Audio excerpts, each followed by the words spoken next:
Hello అండి. అందరికీ నమస్తే. ఈరోజు వీడియోలో day out with my son అండి. పాపం రోజు ఇంట్లోనే ఉంటున్నాడు. మేము బిజీగా ఉంటున్నాం. ఎక్కడికి తీసుకెళ్ళట్లేదు. డైలీ కాసేపు సైకిల్ బయట ఆడుకుంటాడు. లేదా అప్పుడప్పుడు పార్క్‌కి తీసుకెళ్తాం. డైలీ స్కూల్‌కి వెళ్ళి రావడం, కొంచెం సేపు ఇంట్లోనే ఆడుకోవడం, హోంవర్క్ చేయడం అదే తన రొటీన్ అయిపోతుంది. సో, కొంచెం రిక్రియేషన్ లాగా ఉంటది. తనకి కొంచెం బయట ఎక్స్‌ప్లోర్ చేసినట్టు ఉంటది అని చెప్పేసి ఇది సండే వ్లాగ్ అండి. సండే రోజు ఈవినింగ్ మనకి ఒంగోలులో రిక్రియేషన్ అంటే ఇక్కడ రవిప్రియ మాల్ ఉంది కదండీ! అక్కడికి తీసుకెళ్ళాము. అలానే మనకి బస్ స్టాండ్ దగ్గర కొత్తగా సౌత్ ఇండియా షాపింగ్ మాల్ గూడా ఓపెన్ చేశారు గదా! అక్కడికి కూడా వెళ్ళి జస్ట్ అన్నీ విండో షాపింగ్ లాగా అలా అలా చూసేసి తర్వాత రవిప్రియ మాల్‌కి వెళ్ళామనమాట. మనకి ఒంగోలులో ఉన్నది ఒకటే మాల్ గదండీ! పిల్లలకి కొంచెం గేమ్ జోన్ గానీ, థియేటర్ గానీ ఇక్కడ ఫన్ వరల్డ్ అని కొత్తగా ఓపెన్ చేశారు. అంతకుముందు ఇక్కడ బార్బిక్యూ ఉండేది. బార్బిక్యూ తీసేసి ఫన్ వరల్డ్ పెట్టారనమాట. ఇక్కడైతే పిల్లలు ఆడుకోవటానికి బాగా చేశారండి. అంటే దెబ్బలు తగలకుండా వాళ్ళు కింద పడ్డా గానీ మొత్తం స్పాంజీ, క్లాత్ ఎక్కడా గూడా ఎటువంటి హార్డ్ మెటీరియల్ లేకుండా పిల్లలకి దెబ్బలు తగలకుండా ఈవెన్ 2, 3 ఇయర్స్ కిడ్స్‌ని గూడా తెస్తున్నారు. పర్వాలేదు. పర్వాలేదు. ఒక half an hour to 1 hour ఆడుకోవడానికి మంచిగానే టైమ్ స్పెండ్ చేయడానికి బావుంది అనిపించింది. హాఫ్ అన్ అవర్ అయితే రూ. 300, 1 అవర్ అయితే రూ. 500. సో, ఇలా తీసుకొచ్చామనమాట. స్క్రీన్ ఉంది. స్క్రీన్ మీద బగ్స్ రావడము, ఆ బగ్స్‌ని చంపడం వీళ్ళు బాల్స్ వేసి అంతా బావుందండి. అప్పుడప్పుడు కిడ్స్‌ని ఇలాంటి ప్లేసెస్‌కి తీసుకురావడం వల్ల వాళ్ళు గూడా అన్నీ చూసినట్లు ఉంటది. తెలుసుకుంటారు గేమ్స్ గురించి కొత్త కొత్తవి చూస్తున్నట్లు ఉంటది అని తీసుకొని వస్తాను. ఇది పైన ఉన్న గేమ్ జోన్ కాకుండా కింద కొత్తగా పెట్టారండి ఈ ఫన్ వరల్డ్. మీరు ఇందాక చూసినట్లయితే అక్కడ 1½ ఇయర్ కిడ్‌ని గూడా తీసుకొచ్చారు. మొత్తం బాగా సేఫ్టీగా పెట్టారనమాట దెబ్బలు తగలకుండాను. అదిగో అక్కడ చూసారు గదా! ఆ పాపే 1½ ఇయర్ ఉంటే తనకు నడవడం గూడా రావట్లేదు. జస్ట్ ఆడుకుంటదండి. వాళ్ళ పేరెంట్స్ తీసుకొచ్చారనమాట. ఇది స్క్రీన్‌లో బగ్స్ అలా ప్లే చేయటం, వాటిని చంపడానికి వీళ్ళు బాల్స్ యూజ్ చేయటం అలా ఆడుతున్నారనమాట. సో, ఒకళ్ళని చూసి ఒకళ్ళు ఆడుతున్నారు.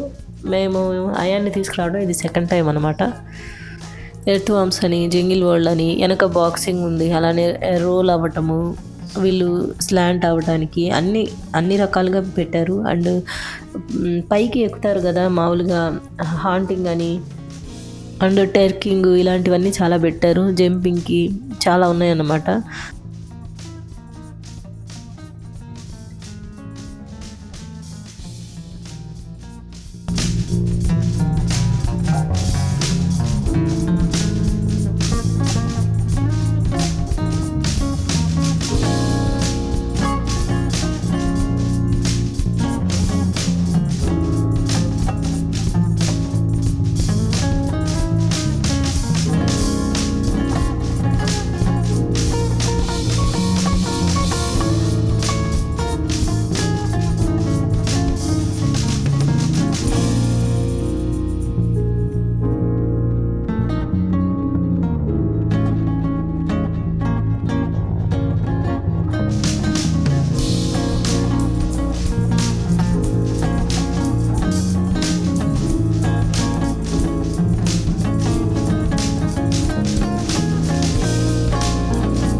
మమ్మీ టాబ్లెట్ ఇవ్వమ్మా.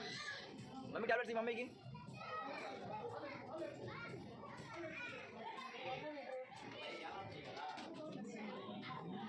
మమ్మీ ఇంజక్షన్ ఇవ్వ. ఓకే మమ్మీ ఇంజక్షన్ మమ్మీకి. మమ్మీ ఇంజక్షన్ మమ్మీకి. ఇంజక్షన్ మమ్మీకి ఇంజక్షన్ అమ్మా.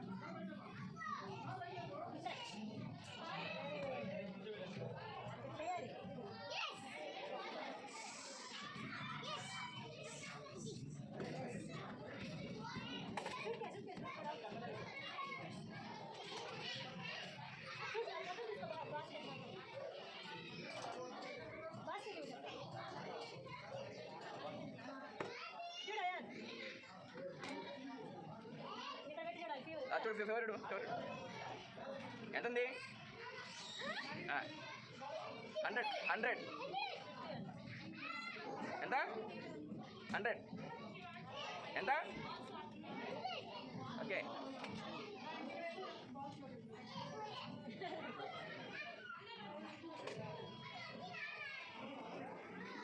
ఇలా వెయిటింగ్లో ఉన్నారా?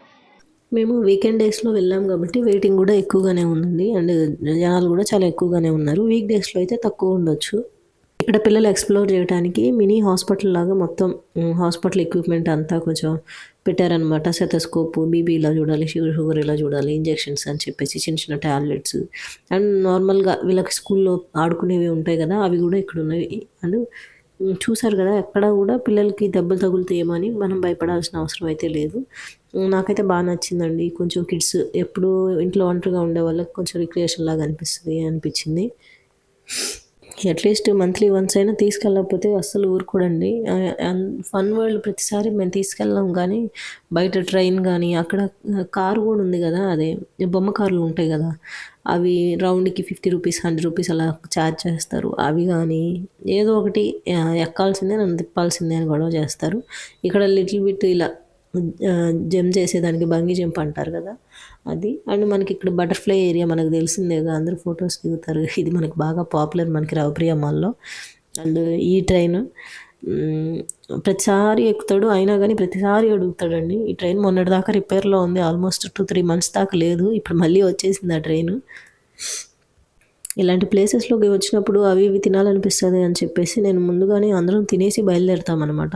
ఇక్కడ బయటికి రాగానే కొంచెం ఇక్కడ ఫొటోస్ దిగడానికి బాగుంటుంది. అండ్ ఇక్కడ బాలగణేష్ని పెడతారు కదా, మా వాడు బాలగణేష్ ఫ్యాన్ అనమాట, అందుకని కొంచెం స్టిల్స్ దిగి ఫొటోస్ దిగి దండం పెట్టుకున్నాడు. తర్వాత అండ్ మాల్ అయిపోయిన తర్వాత కొంచెం ఇంట్లో కావాల్సిన సరుకులు అవన్నీ తీసుకొని ఇంటికి వెళ్ళిపోయాము. అండ్ వెళ్ళే దారిలో అక్కడ గాంధీ పార్క్లో అక్కడ కోలాటం అవి అప్పుడప్పుడు సండేస్ ఇలాంటివి ఏదో ఒకటి ఆర్గనైజ్ చేస్తారు కదండి, అక్కడ ఈవెంట్స్ ఏదో ఒకటి పెడుతుంటారు. అక్కడికి కూడా వెళ్ళాము. అక్కడ కొంచెంసేపు అక్కడ టైం స్పెండ్ చేసి అక్కడ చెరువు అవన్నీ చూసి తర్వాత కొంచెం కోలాటం అక్కడ వేస్తుంటే మంచిగా కాసేపు అక్కడే ఉండి చూసి తర్వాత ఇంటికి వెళ్ళామన్నమాట. బాగా చేస్తున్నారు కదా అందరూ ముందుగానే ప్రాక్టీస్ చేస్తారండి. 1 month ముందు నుంచే ప్రాక్టీస్ చేసి కరెక్ట్గా పెర్ఫార్మెన్స్ ఉన్న రోజుకి కంప్లీట్గా నేర్చేసుకొని ఉంటారు. అండ్ మధ్యలో ఒక అతను ఉన్నారు కదా, తను వాళ్ళని ఇలా ట్రైన్ చేయటమే కాకుండా మధ్యలో సాంగ్ కూడా తనే పాడుతున్నారు అనమాట. ఇప్పుడు నార్మల్గా ఈ రోజుల్లో రేర్, అంటే సింగింగ్ ప్లస్ డాన్సింగ్ వచ్చే టైము నార్మల్గా మ్యూజిక్ వాడుతుంటారు కదా. అండ్ ఇంటికి వచ్చేసిన తర్వాత అంటే నెక్స్ట్ డే తెలిసిందే కదా, మండే నుంచి మళ్ళీ దోశ బ్యాటర్స్, ఇడ్లీ బ్యాటర్స్ ఇవన్నీ అవసరమే. సో ఈరోజు నాకు అనిపించింది బల్క్ క్వాంటిటీలో ఒకటేసారి పిండి పెట్టేసి దోశకి ఇడ్లీకి 2 ఒకటేసారి అయ్యేలాగా చేద్దాం అనుకున్నాను. అందుకే ఫస్ట్ అయితే రాగులు తీసుకున్నాను. అండ్ కొర్రలు, సామలు, జొన్నలు, సజ్జలు. ఇవి జొన్నలు, సజ్జలు కొంచెం ఎక్కువ తీసుకుంటానండి, ఎందుకంటే వెయిట్ లాస్కి చాలా హెల్ప్ అవుతాయి. అండ్ దోశలు క్రిస్పీగా రావాలి అంటే కొంచెం సగ్గుబియ్యం కూడా యాడ్ చేసుకోవాలి. అండ్ సేవే చలువ చేయడానికి కూడా మంచిది కదా. అండ్ మినపగుండ్లు ముందుగానే నేను మట్టి చెరుక్కుంటానండి, ఎందుకంటే నేను పొట్టుతో వేస్తాను కాబట్టి నీళ్ళలో గాలించను. అండ్ పెసరపప్పు ఎక్కువ తీసుకుంటాను. పెసరపప్పు మనకు తెలిసిందే కదా, హై ప్రోటీన్ ఉన్న పప్పు. సో అన్నీ తీసుకున్న క్వాలిటీ కంటే కూడా ఇంకొంచెం ఎక్కువ క్వాలిటీ పెసరపప్పు తీసుకుంటాను అనమాట. అండ్ మినపగుండ్లు వచ్చేసి పొట్టు మినపగుండ్లే వాడేదానికి ట్రై చేయండి, దాంట్లో ఫైబర్ కంటెంట్ ఎక్కువ ఉంటుంది. మనకి ప్రోటీన్ కానీ ఎక్కువ ఉండాలి అంటే పొట్టు మినపగుండ్లే ఎక్కువ వాడాలి. మినుములు కూడా అంటారు కదా వీటిని. అండ్ మిల్లెట్స్‌లో ఇవే తీసుకోవాలి అని ఏం లేదండి. నా దగ్గర అవి ఉన్నాయి కాబట్టి అవి వేసుకుంటున్నాను. మీరు జొన్నలు, సజ్జలు, రాగులు ఇవి వెయిట్ లాస్‌లో మనకి బాగా హెల్ప్‌ఫుల్ అవుతాయి. అండ్ కొర్రలు, సామలు గూడా మన బోన్ హెల్త్‌కి చాలా మంచిది. అండ్ దోస మెత్తగా రావాలి అంటే అటుకులు కంపల్సరీగా ఎయాలండి. నేను ఉజ్జాయింపుగా ఒక 2 గుప్పిళ్ళు ఏస్తాననమాట. అంటే దగ్గర దగ్గర 1 గ్లాస్ ఉంటుంది. అండ్ దోసలు సాఫ్ట్‌గా రావడానికి దాంట్లో మెంతులు వేస్తున్నాను. ఇప్పుడు తీసుకున్నవి మనకు ఇడ్లీ బ్యాటర్‌కి అండ్ దోస బ్యాటర్‌కి రెండిటికి సేమేనండి. కాకపోతే నేను సగం పిండిని దోస పిండికి యూజ్ చేస్తాను. దాంట్లో నేను రాజ్మా గూడా ఏస్తున్నాను. ఎందుకంటే రాజ్మా కర్రీ నాకు నచ్చదు. అందుకని దోస బ్యాటర్‌లో వేస్తాననమాట. సగం పిండేమో దోస పిండికి పక్కన పెట్టేసుకొని మిగతా సగం పిండిలో ఇడ్లీ రవ్వని కలిపేసి ఇడ్లీ పిండి పెట్టుకుంటాను. ప్రతిరోజు రేపటి నుంచి మార్నింగ్ ఇడ్లీ వేసేసి ఈవినింగ్ టైంలో పిల్లలు ఎప్పుడైనా ఆకలైంది అనిపించినా లేదా నైట్ మాకు డిన్నర్‌లోకైనా దోస చేసుకుందాం అనిపించింది. మా ఇంట్లో మామూలుగా అయితే దోస ఫ్యాన్స్ అండి. అందరికీ దోస అంటే ఇష్టం. ఏ టైంలో అయినా దోస తినడానికి ఇష్టపడతారు. కానీ ఎక్కువ ఆయిల్ యూజ్ చేయాలి. ఎర్లీ మార్నింగ్ ఆయిలీ ఫుడ్ ఎందుకులే అని రేపటి నుంచి దోస వేద్దాం అనుకున్నాను. సో, దోసకైనా, ఇడ్లీకైనా ఈ మల్టీ మిల్లెట్స్ సిమిలర్‌గానే ఉంటాయి. బట్ ఇడ్లీ బ్యాటర్‌లో కొంచెం ఇడ్లీ రవ్వని యాడ్ చేసుకోవాలనమాట.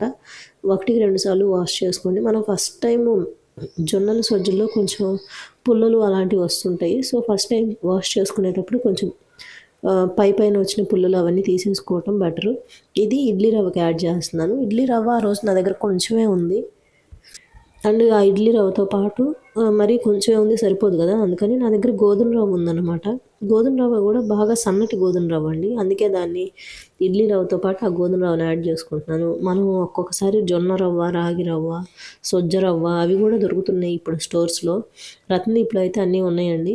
అవి తీసుకొని మనం ఉప్మా అయినా చేసుకోవచ్చు, కిచిడీ లాగైనా చేసుకోవచ్చు. లేదా ఇట్లా ఇడ్లీ బ్యాటర్స్‌లో అయినా యాడ్ చేసుకోవచ్చు. ప్రెజెంట్ అయితే నా దగ్గర గోధుమ రవ్వ అవైలబుల్‌గా ఉంది. అది కూడా పెద్ద గోధుమ రవ్వ కాదండి. సన్న గోధుమ రవ్వ. గోధుమ రవ్వలో కూడా కట్ డిఫరెన్స్ ఉండి డిఫరెంట్‌గా అమ్ముతున్నారు ఇప్పుడు. మనం చూస్ చేసుకొని తెచ్చుకోవచ్చు. పెద్ద గోధుమ రవ్వ అయితే నార్మల్‌గా ఉప్మాలో ఉడికించి తీసుకోవాలనమాట. సన్న గోధుమ రవ్వని ఇలా కూడా తీసుకోవచ్చు. ఇలా చేస్తున్నాను. సో, వాటిని మిక్సీకి పట్టేసుకున్న తర్వాత పిండి సగం పిండేమో దోసకి చేస్తాను. సగం పిండి ఇడ్లీకి చేస్తాననమాట. So, that's it for the today's video అండి. నేను ఇలా చేస్తాను. మా వ్లాగ్ అయితే సండే రోజు ఇలా గడిచిందనమాట. అండ్ ఇది కంపల్సరీగా ఒక 6-8 అవర్స్ నాననియండి. ఎప్పుడైనా మిల్లెట్స్‌ని ఎక్కువగా సోక్ చేయాలి. 6 అవర్స్ అయితే మినిమమ్ కంపల్సరీగా నానేలాగా చేసిన తర్వాత మిక్సీకి వేసుకొని కంపల్సరీగా ఫర్మెంట్ అవ్వాలండి. ఓవర్‌నైట్ అయినా ఫర్మెంట్ చేయాలి. లేకపోతే అట్‌లీస్ట్ 6-8 అవర్స్ ఫర్మెంటేషన్ జరిగితే మనకి దాంట్లో ప్రోబయోటిక్స్ వల్ల గట్ హెల్త్‌కి కూడా మంచిదనమాట. సో, కంపల్సరీగా ఫర్మెంట్ చేయండి. ఫర్మెంటెడ్ ఫుడ్స్ చాలా మంచిది హెల్త్‌కి.